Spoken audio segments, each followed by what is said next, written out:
Shalom Bapak Ibu Saudara sekalian yang dikasihi dan diberkati oleh Tuhan kita Yesus Kristus.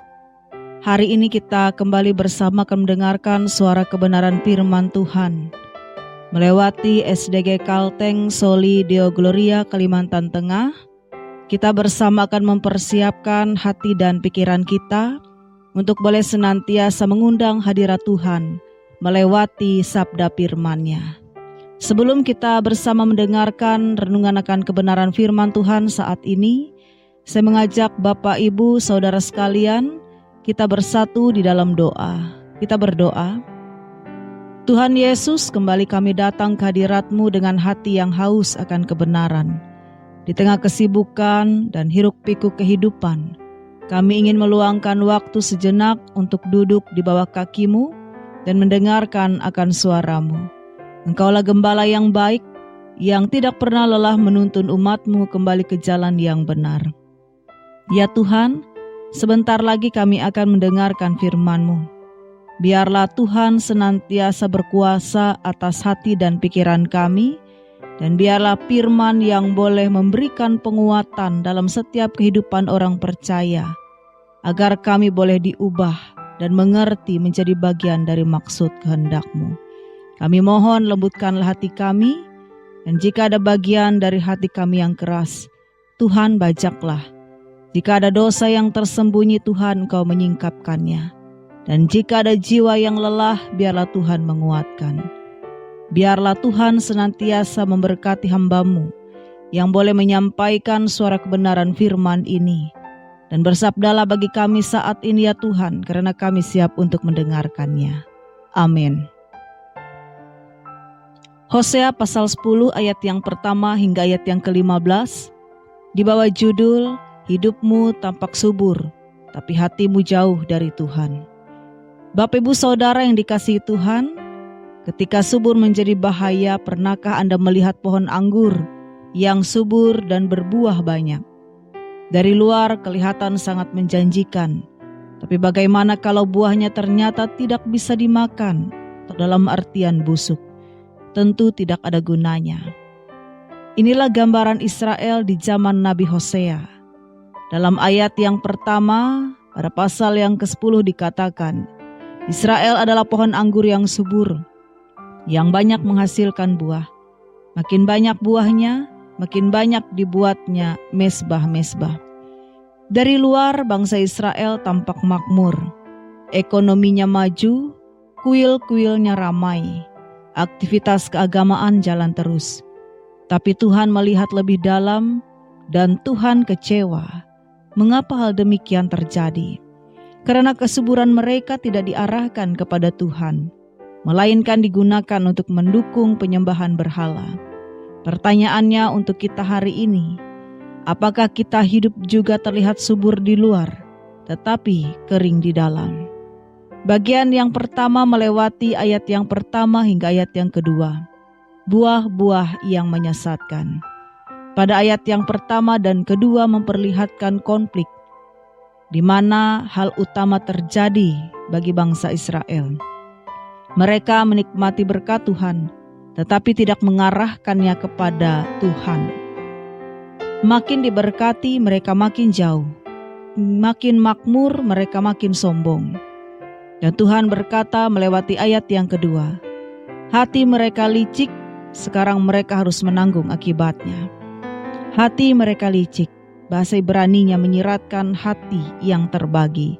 Setengah untuk Tuhan, setengah untuk berhala. Tapi Allah tidak mau disembah setengah hati. Ia mau seluruh hati kita. Kita tidak bisa menyembah Tuhan di hari Minggu, lalu menyembah ambisi, baik berupa uang atau ego kita di hari lainnya. Bapak Ibu Saudara yang dikasihi Tuhan, berapa banyak dari kita yang makin sibuk, makin diberkati tapi makin jarang berdoa. Berapa banyak dari kita yang rutin ke gereja, tapi hatinya jauh dari Tuhan. Berapa banyak dari kita yang ingin terlihat rohani, tapi sebenarnya hanya haus pengakuan. Inilah saatnya kita bertanya, buah hidupku ini untuk siapa? Untuk kemuliaan Tuhan atau untuk diriku sendiri? Bagian yang kedua pada ayat yang ketiga hingga ayat yang ke-10. menuai apa yang kita tabur. Tuhan mulai membuka konsekuensi dari kehidupan yang tidak tulus. Dan Tuhan berkata pada ayat yang ketiga, sebab sekarang mereka akan berkata, kami tidak mempunyai raja.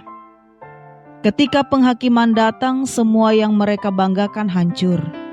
Mereka mulai menyadari bahwa mereka tidak memiliki arah, tidak memiliki pemimpin, dan lebih parahnya lagi, mereka telah melupakan Tuhan yang berdaulat atas mereka. Di dalam Hosea pasal 8 ayat yang ke-7, mereka menabur angin dan menuai badai. Ini adalah hukum kehidupan. Apa yang kita tabur, itu yang akan kita tuai. Mereka menabur kemunafikan dan menuai kehancuran. Mereka menabur kebodohan dan menuai kekacauan. Mereka menabur ketidaktaatan dan menuai kehancuran nasional. Pada ayat yang ke-8 sangat menyayat hati. Mereka akan berkata kepada gunung-gunung, tutuplah kami, dan kepada bukit-bukit, runtuhlah menimpa bumi. Mereka ingin mati saja, karena rasa malu dan penderitaan terlalu berat. Pesan ini serius untuk kita semua. Jika kita terus hidup dalam kebohongan, apa yang akan kita tuai? Jika kita menyembunyikan dosa, apa akhirnya? Apakah nanti kita juga akan berkata, Tuhan tutuplah kami dari rasa malu dan murka-Mu? Bagian yang ketiga ayat yang ke-11 hingga ayat yang ke-13. Bertobatlah, bajaklah tanah baru. Di tengah-tengah murka Tuhan, ada satu ayat yang seperti seberkas cahaya dalam kegelapan. Dan ini boleh kita lihat pada ayat yang ke-12. Taburlah bagimu sesuai dengan keadilan, menuailah menurut kasih setia. Bajaklah hatimu menjadi tanah baru, sebab sudah waktunya untuk mencari Tuhan, supaya Ia datang dan menghujani kamu dengan keadilan. Ini nada pengharapan. Tuhan masih membuka pintu, tapi ada syaratnya. Kita harus membajak tanah hati kita yang keras. Apa artinya membajak tanah baru? Artinya, kita perlu menghancurkan kebiasaan lama yang merupakan dosa yang terkadang kita sendiri tidak menyadarinya, yaitu kemunafikan dan kesombongan. Artinya kita harus siap untuk dibentuk ulang oleh Tuhan, dan kita harus jujur di hadapan Tuhan. Tidak ada topeng lagi. Tuhan berkata, sudah waktunya mencari Tuhan. Kapan waktu itu? Ya sekarang, bukan besok. Bukan saat semuanya sudah hancur, tetapi hari ini sebelum badai datang. Bapak Ibu Saudara yang dikasihi Tuhan, janganlah kita menunda untuk bertobat. Tanah hati kita yang keras tidak akan menghasilkan buah apapun. Tapi jika dibajak oleh firman Tuhan, dibasahi oleh air pertobatan, dan ditaburi oleh benih kasih karunia, maka hidup kita akan kembali menghasilkan buah yang menyenangkan Tuhan. Dan bagian yang keempat, pada ayat yang ke-14 hingga ayat yang ke-15, ketika hari penghakiman itu tiba. Pasal ini ditutup dengan nada yang serius dan tajam. Ayat yang ke-14 hingga ayat yang ke-15 kita dapat melihat Betel akan diperlakukan seperti yang telah terjadi di Gibea. Pada waktu fajar, Raja Israel akan dibinasakan sama sekali. Betel yang dulu dikenal sebagai rumah Allah, sekarang menjadi lambang kehancuran karena ketidaksetiaan. Ini adalah peringatan. Maka dari itu jangan bermain-main dengan anugerah Tuhan. Jangan merasa aman hanya karena kita berada di gereja atau karena kita terlihat baik. Karena jika hati kita tidak dibajak, jika hidup kita tidak diubah, maka penghakiman akan datang tanpa ampun. Bapak, Ibu, Saudara-saudari yang dikasihi Tuhan, kesimpulan dari firman Tuhan saat ini, sudah waktunya kita sadar dengan memulai sebuah tindakan nyata. Firman Tuhan hari ini bukan hanya teguran, tetapi juga undangan penuh kasih. Kalau hidupmu tampak subur, tapi hatimu jauh dari Tuhan, datanglah kembali. Kalau engkau merasa sedang menuai badai akibat dosamu, masih ada jalan pulang. Kalau hatimu sudah terlalu keras, Tuhan sanggup membajaknya kembali. Tuhan berkata, Sudah waktunya mencari aku, bukan nanti, tetapi hari ini. Tuhan Yesus memberkati kita melewati kebenaran firman-Nya. Amin. Mari Bapak Ibu Saudara sekalian, kembali kita bersatu di dalam doa.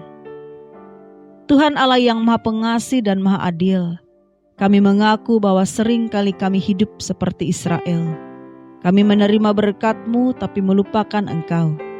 Kami membangun hidup kami dengan kekuatan sendiri dan hanya datang kepadamu saat badai datang. Ya Tuhan, ampunilah kami. Kalau tanah hati kami keras, bajaklah itu hari ini. Kalau hidup kami dipenuhi dengan dosa dan kepalsuan, maka bersihkanlah dengan kasih-Mu. Bentuklah kami kembali ya Tuhan. Hancurkan mesbah-mesbah berhala yang tersembunyi di hati kami, yaitu kesombongan, cinta akan dunia, dan keinginan daging. Kami mau hidup kembali kepadamu. Kami tidak hanya ingin terlihat subur di luar, namun kering dan mati di dalam. Kami mau hidup yang berbuah bagimu. Kami mau hati yang murni dan setia. Terima kasih ya Tuhan karena Engkau tetap membuka pintu pengampunan. Hari ini kami kembali, hari ini kami memilih untuk membajak tanah hati kami dan menabur di dalam kebenaran. Di dalam nama Tuhan Yesus Kristus kami berdoa. Amin.